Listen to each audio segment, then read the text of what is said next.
Olá, este é o Poder Entrevista. Eu sou Douglas Rodrigues, repórter do Poder 360 e vou entrevistar Alexandre Cordeiro, presidente do CAD, o Conselho Administrativo de Defesa Econômica.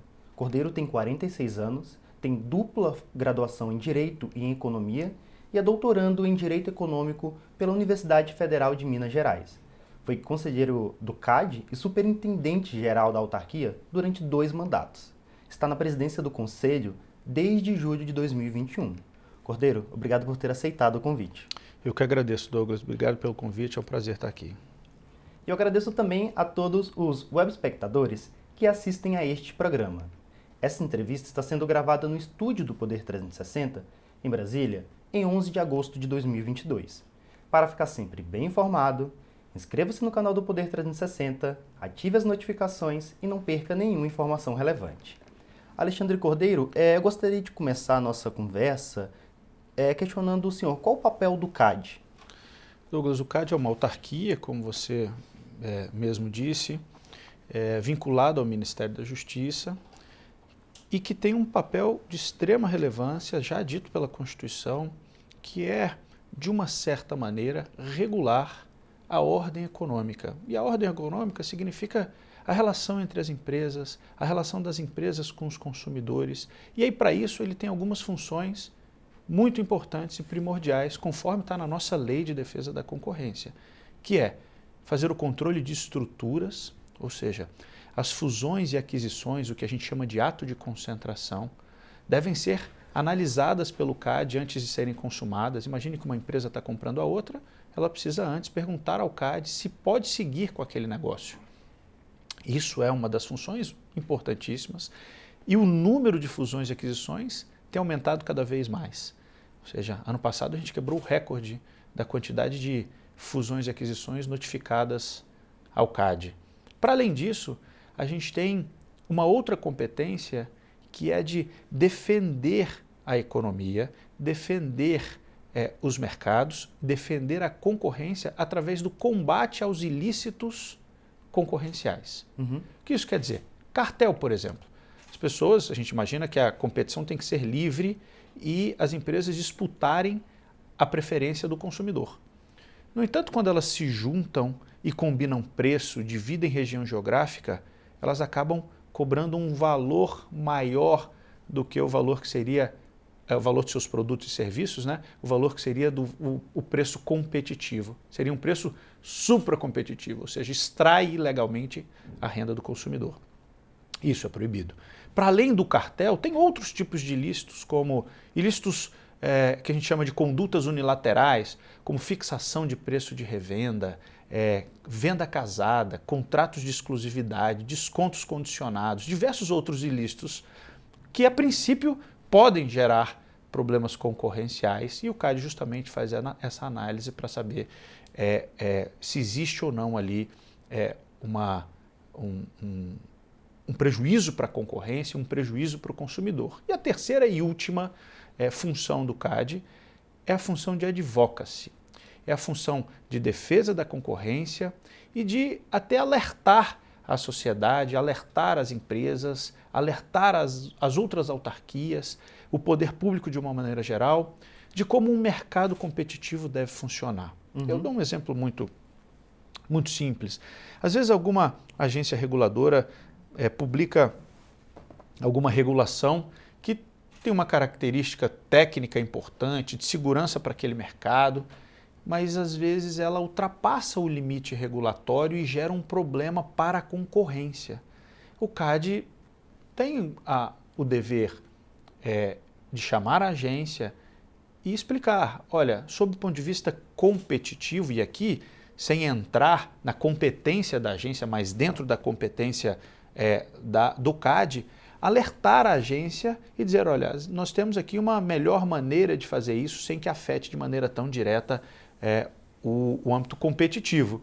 E esse é um trabalho de advocacy, por exemplo, com as leis, ajudando nas audiências públicas o Congresso Nacional a elaborar as suas normas, as leis que acabam intervindo de alguma maneira na economia. Então essas são as três funções principais do CAD. Perfeito. O senhor comentou que houve recorde em 2021 de fusões e aquisições de empresas, justamente no momento em que as taxas de juros mundiais, inclusive no Brasil, estavam baixas, e houve esse movimento logo após a pandemia, logo após o início da pandemia.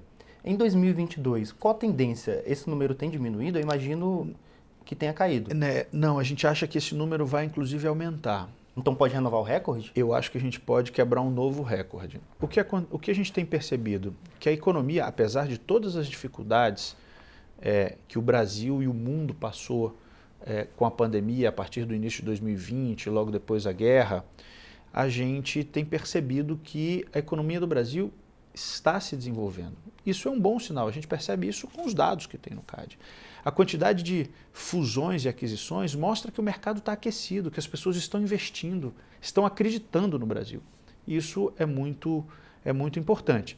No começo da pandemia, a gente achava que essas fusões e aquisições iriam realmente aumentar, mas em função dos problemas econômicos que as empresas viriam a sofrer a partir de uma estagnação, a partir de um recolhimento da demanda. E a gente achava que várias empresas iriam quebrar e, portanto, outras comprariam. O que a gente chama de teoria da failing firm. E a gente percebeu que isso não aconteceu. Os motivos pelos quais ocorreram essas operações foi muito mais por acreditar que na crise seria uma oportunidade de investimento e que essa crise iria passar e, portanto, o Brasil estaria pronto para poder se desenvolver economicamente. Foi isso que a gente percebeu. E a gente tem visto isso, a gente tem visto a economia dar sinais de melhora e, portanto, o mercado se aquecer e realmente gerar aquela onda de otimismo e de investimento. Então é bem possível que a gente quebre um novo recorde agora em 2022. E nesse segundo semestre, quais são as pautas que o Conselho deve definir? A gente tem muitas pautas importantes, muitos mercados importantes. Eu vou chamar pautas de mercados, né? Alguns mercados que nos chamam bastante a atenção, como o mercado de saúde, óleo e gás, de infraestrutura de uma maneira geral. E isso tem chamado bastante a atenção do CAD, como eu disse, porque são operações grandes, são grandes fusões e aquisições e que afeta diretamente a sociedade brasileira e o desenvolvimento econômico. Então, portanto, isso tem estado aí nas nossas preocupações. E no mercado de energia, o Conselho ele pode ajudar de alguma forma a conter os preços de combustíveis? O papel do CAD em conter o preço é propiciar ao mercado um ambiente competitivo saudável. Essa é a função do CAD. Quando você tem uma alta de preço, muitas vezes pode ser por um abuso de posição dominante. Ou seja, você tem aquele player, aquela empresa que domina aquele mercado e, portanto, ela consegue controlar as condições do mercado. Quando eu falo condições de mercado, significa preço e oferta. Ela pode aumentar o preço, pode reduzir a oferta. Ela pode fechar o mercado, evitando que concorrentes possam competir de maneira mais clara, né, e rivalizar mais com essa empresa. Isso nos preocupa. E esse é o papel do CAD. É não deixar que empresas grandes, que tenham grandes parcelas do mercado, tenham market share alto, possam abusar dessa posição dominante e aumentar os preços e prejudicar o consumidor no final do dia. O que a gente defende, na verdade, você vai encontrar isso na nossa lei, por exemplo, no parágrafo 1º do artigo 1º da lei, que quem é o titular dos direitos garantidos pela Lei de Defesa da Concorrência é a coletividade. A coletividade, especificamente o consumidor. A gente precisa que os consumidores tenham melhores produtos com os menores preços possíveis. E a gente só tem isso quando tem competição. Quando as empresas disputam a preferência do consumidor. Eu preciso que você compre o meu produto. Portanto, eu preciso lhe oferecer um produto bom com o menor preço. Eu preciso te convencer que a minha empresa é a melhor. Isso tem um efeito cascata importantíssimo, que gera inovação, gera desenvolvimento, empresas fortes que possam competir internamente e também externamente no mercado global. Nesse caso, nesse mercado, a Petrobras ela vem sendo acusada de aplicar um monopólio, principalmente no segmento de refino. Uma de suas refinarias já foram vendidas e outras aguardam o aval do CAD. Qual a dificuldade em abrir esse mercado? Fazer abertura de mercado nunca é simples, ainda mais quando a gente está tratando de uma empresa pública que foi criada para ser uma monopolista, né? Monopólio legal acabou já tem um tempo, mas o monopólio de fato em alguns setores persistiu durante muito tempo. Em 2019, o CAD assinou um acordo com a Petrobras. Existe um processo de investigação de determinada conduta que o CAD assinou um acordo com a Petrobras para que diminuísse essa posição dominante, portanto a gente pudesse gerar mais competição em dois setores específicos, que é o de óleo e o de gás. E a partir daí, trazendo mais players ou mais empresas que pudessem investir no Brasil e competir com a Petrobras, ia gerar justamente o que eu acabei de te dizer, a disputa pela preferência do consumidor. E aí, portanto, uma redução dos preços.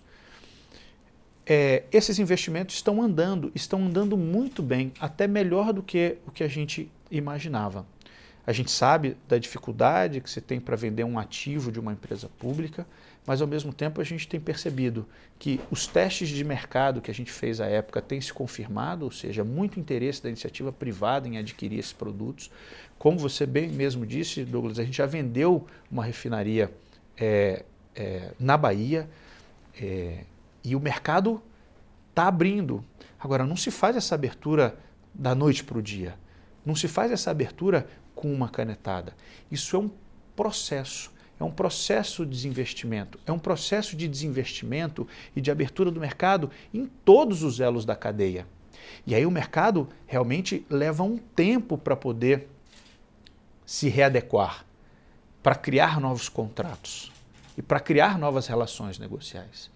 Aí, a partir daí, se cria uma estabilidade e você consegue enxergar que a médio e longo prazo isso vai ser muito bom para o país, porque isso é uma mudança estrutural, é uma mudança do mercado e a gente vai ver os efeitos positivos lá na frente. Outra decisão realmente nesse sentido, o CAD adiou a decisão sobre a segunda refinaria privatizada pela Petrobras, a Roman, que fica no Amazonas e foi comprada em 2021 por 189 milhões de dólares.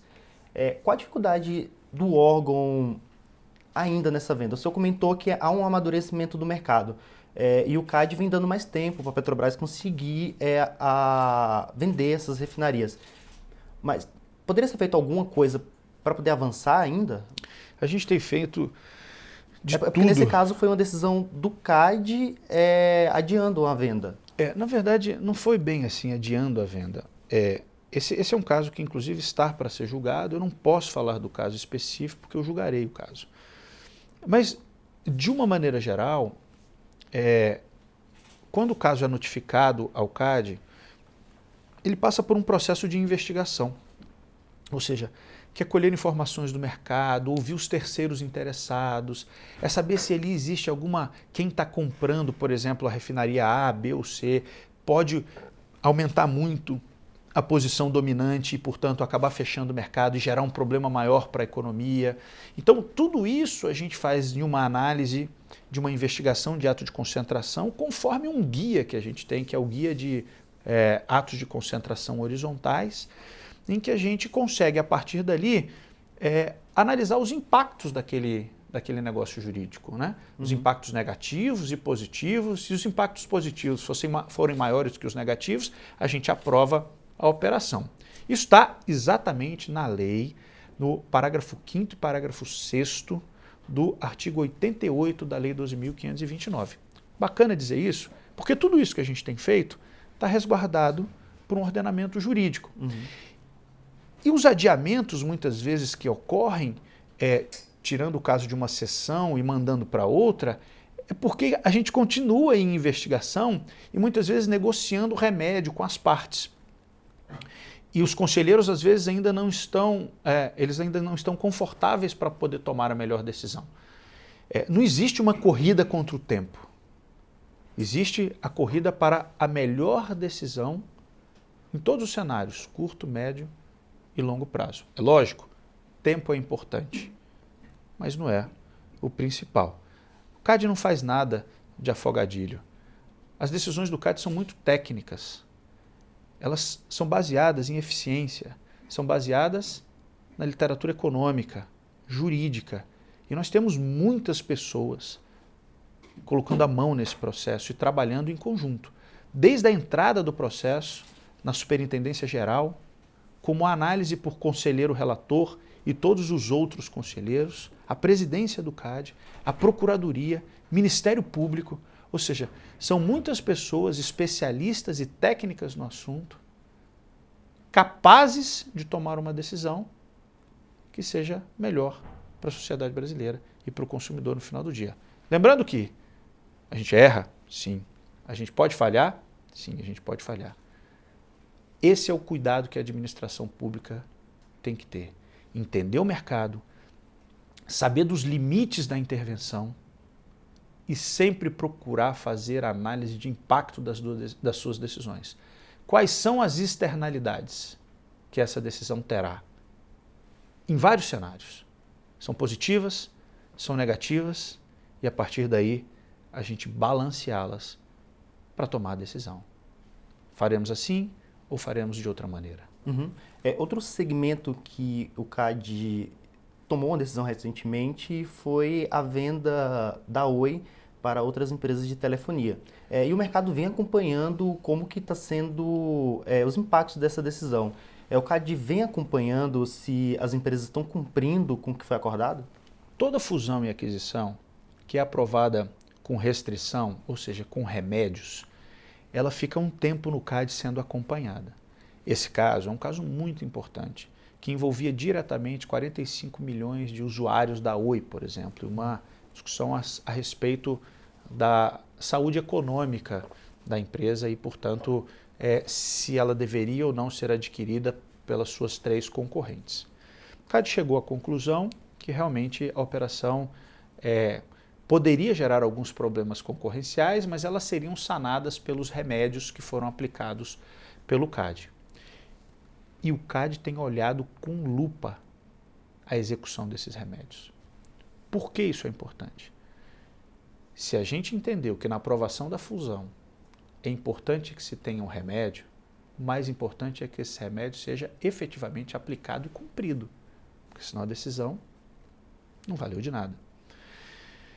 O acompanhamento do remédio, ou seja, o acompanhamento da operação pós aprovação do CAD, é de extrema relevância e o CAD utiliza inclusive auxílio de trustee, ou seja, de um terceiro que possa nos ajudar com informações.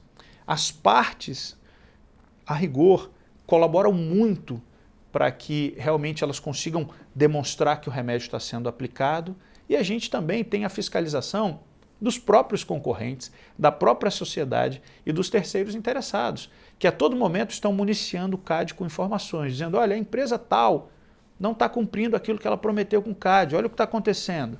Aí a gente abre um processo de investigação, chama as partes para conversar e ajusta novamente aquilo que precisa ser ajustado. Então, não só especificamente o caso da Oi, como você citou, mas qualquer caso de fusão e aquisição que seja aprovada com restrição, ou seja, com remédios, o CAD acompanha passo a passo a execução e a implementação desses remédios para garantir que a decisão do CAD tenha efetividade. Uhum. Eu gostaria de saber a sua avaliação sobre uma agenda que nas empresas vem aumentando bastante, que é a ESG, que é uma mistura de se preocupar com questões ambientais, com questões sociais e também de governança das empresas. O CAD, ele vai passar a utilizar, ele vem passando a utilizar esses conceitos em suas decisões? Douglas, isso é uma discussão que está no mundo inteiro. O direito concorrencial, deixa eu te contar um pouquinho da história, de uma maneira muito rápida, sem entrar muito em teoria, mas de uma maneira muito simples para você entender o movimento que é feito no mundo e para onde nós estamos indo. Isso aí não é novidade, isso não surgiu agora. No direito concorrencial, por exemplo, lá da década de 30, a gente já tinha um movimento nos Estados Unidos de incluir nas decisões das autoridades antitrustes questões sociais, questões políticas. E esse movimento perdurou durante muito tempo, até que veio a Escola de Chicago, lá por volta de 1980, e criou um novo modelo concorrencial, que é a análise do bem-estar do consumidor. É o que os americanos chamam de Consumer Welfare Standard. Analisa-se, portanto, em qualquer conduta ou qualquer fusão e aquisição, como o consumidor vai estar, melhor ou pior. Isso é feito através de fundamentos econômicos. Busca-se, portanto, eficiência numa operação. De que maneira? Se uma empresa está comprando a outra, a gente quer saber como isso vai afetar o consumidor. O consumidor vai pagar um produto com melhor qualidade e com menor preço? Esse é o ponto principal do Consumer Welfare Standard. E depois de um tempo, nos últimos 5 anos, 6 anos, essa teoria lá de antes da escola de Chicago, que tem sido chamada hoje de neobrandesiana, ela está voltando à tona. E existe uma discussão enorme se ela vai ser se essa teoria vai ser boa ou se ela vai ser ruim para a sociedade. Estados Unidos tem ido nessa linha, Europa também tem ido nessa linha, e a maioria das agências, a grande parte das agências antitruste no mundo também tem ido nessa linha. Outras agências têm mantido a análise clássica. Não porque não se acha que essas questões não sejam importantes. Ao contrário, elas são muito importantes. Mas porque tem se entendido que isso não é responsabilidade da autoridade concorrencial, da autoridade antitruste. Tem melhores instituições mais capazes para poder tocar essa agenda do que uma autoridade antitruste. Olha o que pode acontecer, um efeito negativo disso. Como eu te disse, as decisões do CAD são baseadas em economia, em direito, em eficiência. A gente busca olhar para o consumidor e ter cada vez mais uma decisão mais técnica e objetiva. Se eu trago questões sociais para dentro dessa análise, ou seja, eu deixo de aprovar uma fusão ou reprovar uma fusão em função de alguma questão social específica, a forma de eu analisar essa fusão passa a ser mais abstrata, mais subjetiva. E eu dou margem para uma decisão política. E muitas vezes eu posso aumentar o preço para o consumidor, porque eu crio exigências que aquela empresa vai ter, a partir daquele momento, apresentar, que aumenta custo e perde eficiência. Veja, volto a dizer, eu não estou dizendo que todas essas questões não sejam de extrema importância. O que eu estou dizendo é que pode ser que não seja a melhor opção da autoridade antitruste. Não esteja dentro da competência do CAD, por exemplo. E eu vou fechar essa parte só para você entender como isso pode se complicar ao redor do mundo. Grande parte das fusões e aquisições, elas são transnacionais. Elas envolvem, às vezes, 4, 5, 6, 20 países diferentes. E as operações devem ser notificadas em todos os países, e as autoridades antitruste, antes das empresas consumarem a operação, se juntarem, tem que aguardar a autorização dessas autoridades. Os critérios adequados de sustentabilidade para o Brasil são os mesmos da Europa? São os mesmos dos Estados Unidos? As preocupações sociais do Brasil são as mesmas do Reino Unido, por exemplo? São as mesmas da Rússia? Da África do Sul? É muito mais difícil nesses aspectos, nessas questões, você ter uma unidade ou uma uniformidade de entendimento ou de melhores práticas do que no direito concorrencial, do que no direito antitruste. A gente vinha falando a mesma língua, o direito concorrencial mundial falava a mesma língua. Com a inclusão de questões sociais, políticas, de meio ambiente, de trabalho, elas passam a ser mais subjetivas porque cada país tem uma regra diferente. E aí numa fusão dessa que é transnacional, eu poderia simplesmente, a partir de um entendimento nosso aqui, que é diverso, de repente da Europa, reprovar uma fusão mundial. Porque não cumpriu um requisito específico que só o Brasil tem de sustentabilidade. E se o Brasil pode fazer isso, qualquer outro país também pode fazer. E pode eleger não só questões sociais, ambientais, mas ela pode, dentro das questões sociais, eleger qualquer outro aspecto. Por exemplo, igualdade de gênero, que é importantíssimo. O Brasil tem que lutar por isso. Mas seria a autoridade antitruste responsável para bloquear uma fusão em função de um aspecto como esse? Seja de igualdade de gênero, de meio ambiente, de tributação ou de qualquer outro? Essa é a questão que se coloca. Aqui eu não estou nem afirmando nem que sim, nem que não.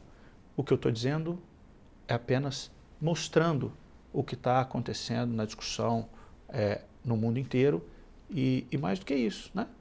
Fazendo algumas perguntas retóricas para que a gente consiga, a partir daí, pensar e aí trabalhar cada vez mais essa ideia e analisar, mais uma vez eu volto a dizer, qual seria o impacto para a sociedade brasileira da inclusão desses assuntos dentro de uma decisão que costuma ser muito técnica, baseada em elementos econômicos,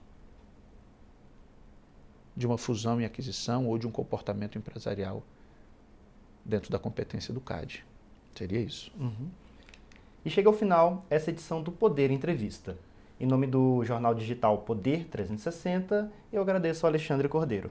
Eu que agradeço, Douglas. Obrigado pelo convite. É um prazer estar aqui. O CAD permanece à disposição. Obrigado. E agradeço também a todos os web espectadores que assistiram a este programa. Essa entrevista foi gravada no estúdio do Poder 360, em Brasília, em 11 de agosto de 2022. E para ficar sempre bem informado, inscreva-se no canal do Poder 360, ative as notificações e não perca nenhuma informação relevante. Muito obrigado e até a próxima!